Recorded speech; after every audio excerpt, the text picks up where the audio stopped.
आशा करता हूं आप सब बहुत अच्छे होंगे। मेरा नाम है सिद्धांत अग्निहोत्री। स्टडी ग्लोस पे आपका बहुत बहुत स्वागत है। बहुत बड़ा हमला किया है दोस्तों, ऑपरेशन हेरौफ का सेकंड फेज। बलूचिस्तान ने ऐसा हमला किया, एक साथ 12 शहरों पर हमला किया। 84 क्लेम तो कर रहे हैं कि 84 आर्मी पर्सनल मारे गए। हम एक एक करके बात करेंगे, लेकिन उससे पहले दोस्तों आज क्लास होने वाली है रात 8 बजे। फटाक से कोर्स को अवेल करें भैया, आखिरी मौका है। फ्री ई बुक आपको 8 बजे तक मिलेगी। फिर ये कोर्स जो है ये महंगा हो जाएगा काफ़ी। तो डिस्क्रिप्शन कमेंट बॉक्स में लिंक है। एक सर्टिफिकेशन कोर्स है, क्योंकि हम ग्राफिक डिज़ाइन करना आपको सिखाएंगे। तो भाई हुआ क्या है कि यहां पे 84 पाकिस्तानी सोल्जर्स जो हैं, आर्मी पर्सनल जो है वो मारे गए हैं।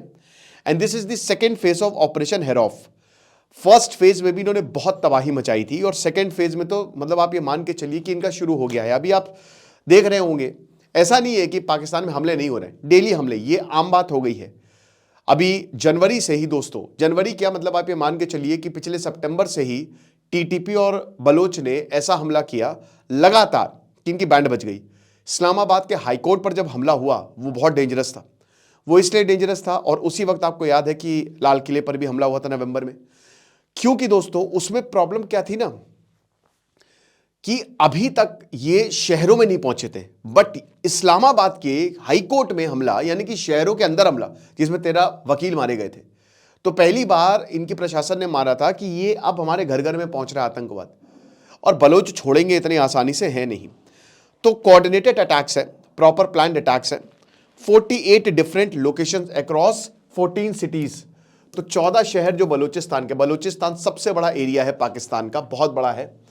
और वहां पे ये मान के चलिए कि 48 लोकेशंस पे, 14 शहरों के 48 लोकेशंस पे एक साथ हमला हुआ है, और पाकिस्तानी आर्मी अपनी पोस्ट छोड़ के भागी है। देखिए आर्मी भाई क्या है, हर किसी को अपनी जान प्यारी है, और पाकिस्तान में तो स्पेशली। ये ऑपरेशन सिंदूर इतना बोलते रहते हैं, स्विस थिंक टैंक ने इनकी पोल खोल दी कि किस तरीके से 88 घंटे में इनकी चड्डी उतार दी थी।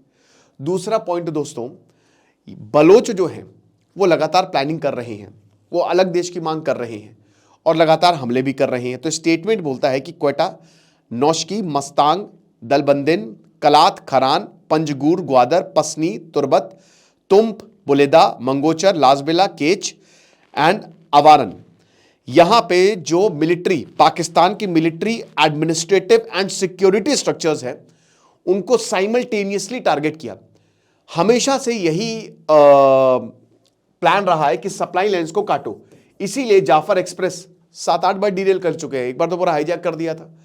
यहां पे जो मेन हाईवेज हैं, ऐसी भी कितनी खबरें आई थी कि भाई आई कार्ड देखे, अच्छा तुम पाकिस्तान के पंजाबी हो, गोली मार दी। अब भाई जो भी हो, आम आदमी तो है, आम आदमी मर रहा है वहां पे। और पाकिस्तान की आर्मी ने खुद माना था पिछले जून में, उनके कुछ एक मंत्री बोल रहे थे कि रात में बलोचिस्तान में घूमना ना, ये खतरे से खाली नहीं, कहीं पे भी हमला हो सकता है। तो 84 ऑक्यूपाइंग पाकिस्तानी आर्मी पर्सनल थे, police, intelligence agencies and CTD, counter terrorism department. ये सीटीडी का आतंक का दूसरा नाम है। इन्होंने काउंटर टेररिज्म डिपार्टमेंट बनाया है। ये क्या करती है, ये लोगों को उठाती है और गायब कर देती है। जर्नलिस्ट को गायब किया है, बच्चों को गायब किया है, औरतों को गायब किया है। अभी हाल ही में इतना भयानक प्रोटेस्ट हुआ, सोचिए, ये जो अनवर उल हक, शहबाज शरीफ से पहले जो इंटरिम मिनिस्टर, वो कहाँ का था, वो बलूचिस्तान का था। तो पूरा 1000 किलोमीटर पैदल चल के गए थे बलोच एक्टिविस्ट, और धरना दिया था कि आप कर क्या रहे हो, आप ह्यूमन राइट्स वायलेशन कर रहे हो। रातों रात कोई गायब हो जाता है, उसकी कोई सुनवाई नहीं होती है, मजाक बना के रखा हुआ है। इमरान खान अंधा हो गया है, इमरान खान जेल में रह के अंधा हो गया, उसकी आंख चली गई है। अभी तो यह था कि इमरान खान जिंदा है, नहीं है, लेकिन अब यह बताया जा रहा है कि इमरान खान की आंखें गई, ठीक है, और अगर उसको ट्रीटमेंट नहीं दिया गया तो अंधा हो जाएगा वो। तो बीएलए फाइटर्स जो हैं, उन्होंने मल्टीपल एनिमी पोस्ट का कंट्रोल लिया, जिसमें सेंट्रल मिलिट्री हेडक्वार्टर्स, ऐसा बोल रहे हैं ये। अब देखिए, अगर आपने मिलिट्री ये बहुत बड़ी बात होती है, अगर आपने गवर्नमेंट ऑफिसेस का कंट्रोल ले लिया या मिलिट्री ऑफिसेस का कंट्रोल ले लिया, मतलब टेक्निकली आपके पास पूरा शहर है, you have actually captured the city, conquered the city. तो ये थोड़ा सा मुझे नहीं लगता, क्योंकि अगर ऐसा होता तो पाकिस्तान में, लेकिन देखिए ये बोल रहे हैं, अगर ऐसा स्टेटमेंट आया है तो जाहिर सी बात है इसमें कुछ तो सच्चाई होगी ही होगी। और बता रहे हैं कि हमारी स्ट्रांग पोजीशन है इन लोकेशंस पे, एनिमी मूवमेंट को हमने सीवियरली रिस्ट्रिक्ट किया है, यानी कि वो आगे बढ़ ही नहीं पा रहे हैं। बलोच फाइटर्स जो हैं, उन्होंने अपने प्रेजेंस को की पॉइंट्स पे जो है वो होल्ड किया हुआ है। और उसके बाद 30 गवर्नमेंट प्रॉपर्टीज को हमने कंट्रोल में लिया है, हमने उनके बैंक्स भी कंट्रोल में लिए हैं, हमने उनकी जेल भी कंट्रोल्स में ले ली है, 23 एनिमी व्हीकल्स को हमने जला दिया है। Direct pressure, due to direct pressure जो एडमिनिस्ट्रेटिव स्ट्रक्चर्स पे है मल्टीपल सिटीज पे, तो एनिमी के जो रूटीन ऑपरेशंस है और डिसीजन मेकिंग प्रोसेसेस है उनको हमने पूरी तरीके से पैरालाइज कर दिया। यानी कि पाकिस्तान की सरकार और उनकी आर्मी को पता ही नहीं है कि करना क्या है। शहरों में जो एनिमी आर्मी है और पुलिस फोर्सेस हैं वो भागे हैं सब कुछ छोड़ के, और उन्होंने डिफेंसिव पोजीशन अख्तियार की है। यानी कि हमने हमला किया, भाग गए वो। उसके बाद इन ऑपरेशंस पे 7 बीएलए फ्रीडम फाइटर्स जो हैं उनकी जान गई है, 4 फिदाइनी BLA elite unit, Majeed brigade बहुत डेंजरस है इनकी, जो कि फिदाइन है, ठीक है। और माजिद सीनियर पे मैंने बताया था, माजिद जूनियर पे कि किस तरीके से हमला करने वाले थे, बट अनफॉर्चुनेटली इनका देहांत हो गया था। और उसके बाद इन्हीं के नाम पे पूरी ब्रिगेड बनाई गई है जिसमें बहुत सारे फिदाइन हैं। फिदाइन बहुत डेंजरस होते हैं क्योंकि उनको अपनी जान की परवाह नहीं होती, वो बम बांध के आते हैं और सब कुछ उड़ा देते हैं। तो एनिमी कैंप्स और जो एनिमी फोर्सेज है उनको हमने टारगेट किया है। अब कंट्रोल जो है वो large sections of sensitive enemy military installations पे हमारा हो गया है। यानी कि जहां पे इनका मेन डिपो है, समझ रहे हो, जहां पे ये अपने जखीरे हथियार रखते हैं वहां पे हमने पूरा कंट्रोल ले लिया है। फिर ये बोलते हैं कि ये जो सैक्रिफाइसेस हुए हैं ये बहुत बड़ा रोल प्ले करते हैं momentum and impact of the operation. अब ऑपरेशन हेरॉफ 2.0 जो है ये बलोच लिबरेशन आर्मी, हालांकि आपको बता दूं कि BRAS के सब, चाहे बलोच लिबरेशन आर्मी हो चाहे कोई हो, ठीक है। तो एक मिनट रुकिएगा जरा, अच्छा चलिए कोई बात, इसको हम कंटिन्यू कर देते हैं। तो चाहे कोई भी हो तो हर कोई एक छत्र छाया के अंदर आ गया है। बस एक मिनट रुकिएगा।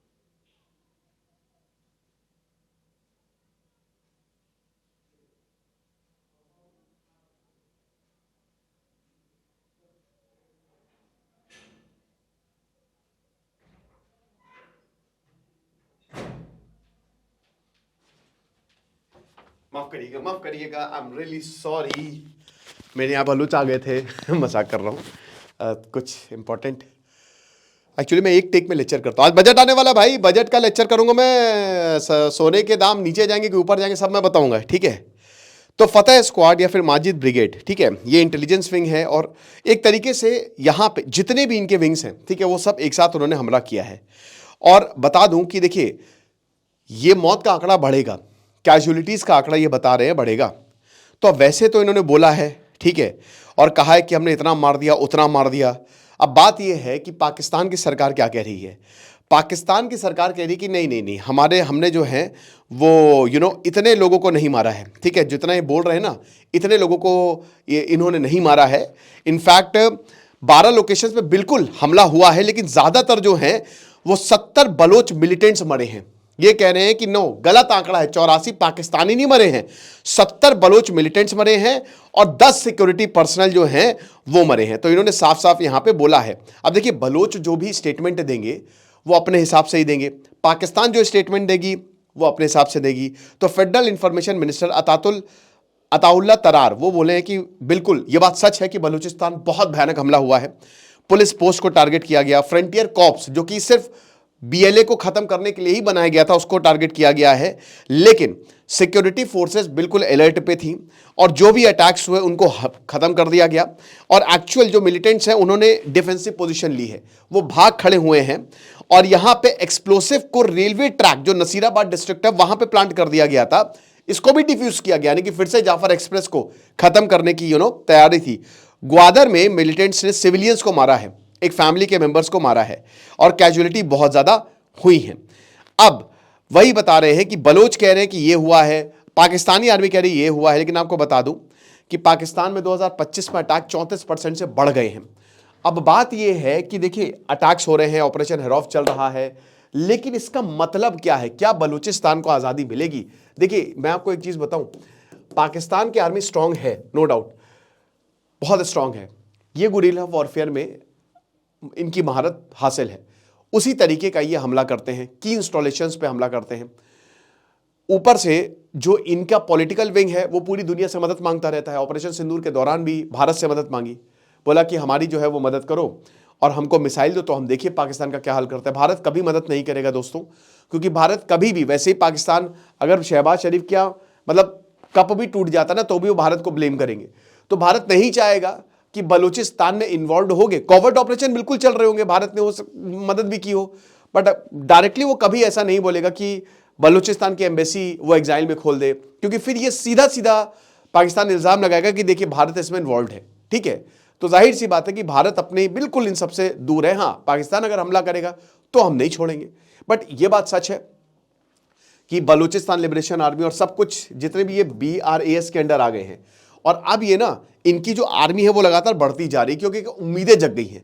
उम्मीदें जग गई हैं कि शायद बलूचिस्तान को एक दिन हम आज़ाद मुल्क बना लेंगे, और उसी को लेकर लगातार हमले हो रहे हैं। और ये बात सच है कि पाकिस्तान इस समय सबसे कमज़ोर पोजीशन पे है। आसिम मुनीर के अंदर वो बहुत बहुत कमज़ोर पोजीशन पे है। एक तरफ TTP है जहां पे की इंस्टॉलेशंस पे उन्होंने कब्जा किया हुआ है। कहते हैं कि खैबर पख्तूनवा में तो भैया वहां पे तो उनकी पैरेलल गवर्नमेंट चल रही है, और सीधा बलूचिस्तान में भी यही हो रहा है। और बलोच को क्योंकि यहाँ पे एक एरिया मालूम है, तो इस बार वो मतलब जब भी ये इस तरीके का ऑपरेशन करते हैं तो बहुत ही सोच समझ के करते हैं, वेल प्लानिंग के साथ वो करते हैं। तो फिलहाल यही है, बाकी कोई और अपडेट आएगी तो मैं आपको ज़रूर बताऊंगा। और हमारा बहुत ही शानदार ग्राफिक डिजाइनिंग का कोर्स आप अवेल कर सकते हैं। Thank you so much.